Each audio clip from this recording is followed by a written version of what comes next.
کہ ان کو بھٹو کی یہ تجویز قبول نہیں اور یہ کہ انہیں گیسٹ ہاؤس سے دوبارہ جیل بھیجا جا سکتا ہے۔ 7 جنوری 1972 کی رات بھٹو خود مجیب اور کمال حسین کو چھوڑنے راولپنڈی کے چکلالہ ایئرپورٹ گئے۔ انہوں نے ایک لفظ کہے بغیر مجیب کو الوداع کیا اور مجیب بھی پیچھے مڑ کر دیکھے بغیر تیزی سے جہاز کی سیڑھیاں چڑھ گئے۔ 2 دن لندن میں رہنے کے بعد مجیب 9 جنوری کی شام ڈھاکہ روانہ ہو گئے۔ راستے میں وہ چند گھنٹوں کے لیے نئی دلی میں رکے۔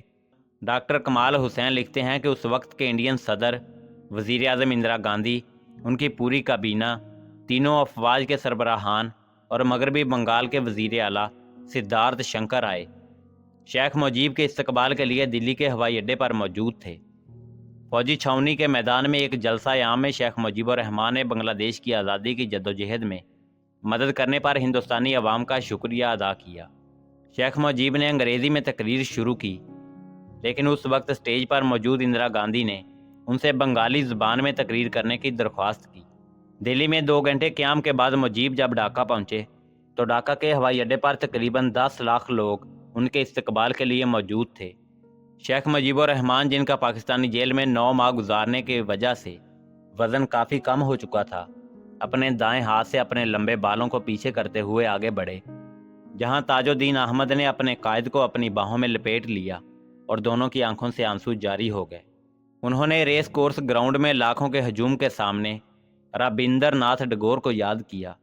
شیخ مجیب نے ٹیگور کا حوالہ دیتے ہوئے کہا کہ آپ نے ایک بار یہ شکایت کی تھی کہ بنگال کے لوگ صرف بنگالی ہی رہے، سچے انسان نہیں بنے۔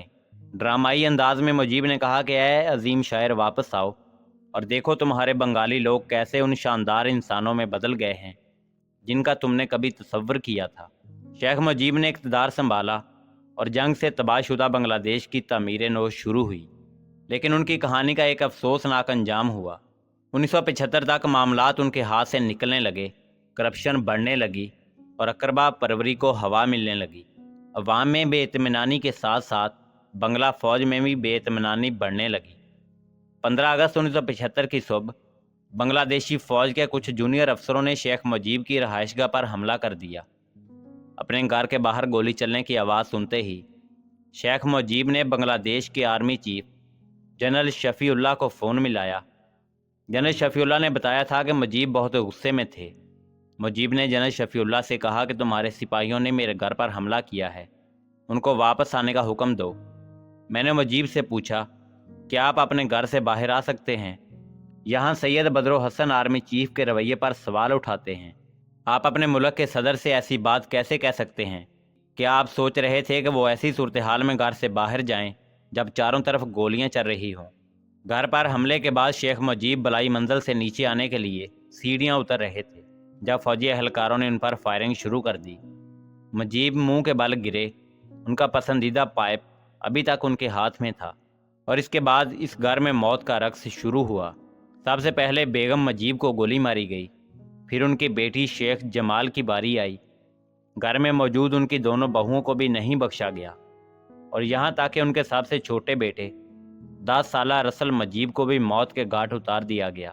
اس پورے گھرانے کی صرف 2 بیٹیاں ہی زندہ رہیں، کیونکہ اس وقت وہ گھر میں موجود نہیں تھیں بلکہ جرمنی گئی ہوئی تھیں۔ بنگلہ دیشی فوجی اہلکار مجیب کے گھر میں داخل ہوئے تو وہ کمرے سے باہر نکل آئے۔ انہیں لگا کہ وہ غلطی سے ان کے گھر میں داخل ہو گئے ہیں۔ انہیں اندازہ نہیں تھا کہ وہ انہیں مارنے آئے ہیں۔ انہیں اور ان کے اہل خانہ کو بے رحمی سے مارا گیا اور بعد ازاں ان کی لاشیں ایک فوجی ٹرک میں ڈال دی گئیں۔ 16 اگست کی صبح فوجیوں نے تمام لاشیں اکٹھی کیں اور شیخ مجیب کے علاوہ باقی سب مقتول اہل خانہ کو بنائی قبرستان میں ایک بڑے گڑھے میں دفن کر دیا گیا۔ مجیب کی میت کو ہیلی کاپٹر کے ذریعے ان کے آبائی گاؤں تنگی پارا پہنچایا گیا۔ فوجیوں نے اس موقع پر ان کے گاؤں کو گھیرے میں لے لیا تاکہ لوگ ان کی نماز جنازہ میں شرکت نہ کر سکیں۔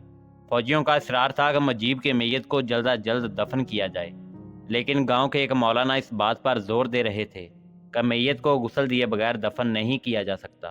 بدر الحسن لکھتے ہیں کہ نہلانے کے لیے صابن تک دستیاب نہیں تھا، اور آخر میں ان کی میت کو کپڑے دھونے والے صابن سے نہلایا گیا اور انہیں مقامی قبرستان میں اپنے والد کے پہلو میں دفنا دیا گیا۔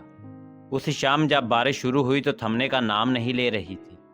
گاؤں کے بزرگوں کو یہ کہتے سنا گیا کہ کہ شاید قدرت بھی اس بے دردی کو برداشت نہ کر سکی جس بے دردی سے مجیب کو مارا گیا، لیکن اسے ستم ظریفی کہا جائے یا کچھ اور، کیونکہ اس شام بنگلہ دیش کے بابا قوم کے لیے آنسو بہانے والے بہت کم تھے۔